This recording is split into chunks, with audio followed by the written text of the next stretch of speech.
বিশ্বকাপের ঠিক আগ মুহূর্তে বড় ধরনের নিরাপত্তা শঙ্কার মুখে পড়েছে বিশ্ব চ্যাম্পিয়ন আর্জেন্টিনা। প্রস্তুতি জয়ের উচ্ছ্বাসের মাঝেই ফাঁস হয়ে গেছে পুরো স্কোয়াডের পাসপোর্ট সংক্রান্ত তথ্য, যেখানে ছিলেন লিওনেল মেসি সহ দলের সকল ফুটবলার। আইসল্যান্ডের বিপক্ষে ৩-০ ব্যবধানে জয় দিয়ে বিশ্বকাপের প্রস্তুতি শেষ করে আর্জেন্টিনা, কিন্তু ম্যাচের আগে নিরাপত্তা ত্রুটির কারণে খেলোয়াড়দের পাসপোর্ট নম্বর প্রকাশিত হওয়ার অভিযোগ উঠেছে। আলাবামার জর্ডান হেয়ার স্টেডিয়ামে অনুষ্ঠিত ম্যাচের আগে প্রকাশিত তালিকায় এসব সংবেদনশীল তথ্য ব্লার না করেই বিতরণ করা হয় বলে জানা গেছে। এবার আসা যাক মূল ঘটনায়।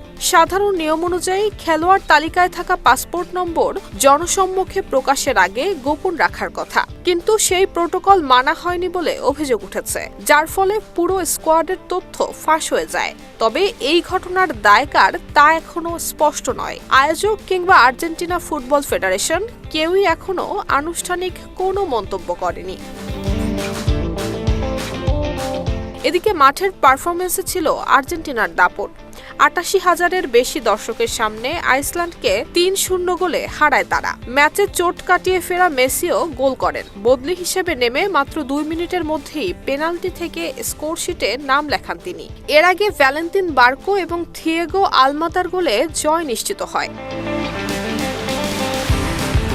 সবশেষে এখন বড় প্রশ্ন, বিশ্বকাপের ঠিক আগে এমন তথ্য ফাঁস কি আর্জেন্টিনার প্রস্তুতি আর নিরাপত্তা ব্যবস্থায় নতুন উদ্বেগ তৈরি করবে?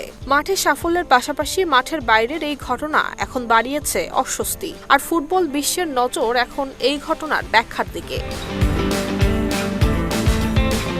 Desk report, Dhaka post.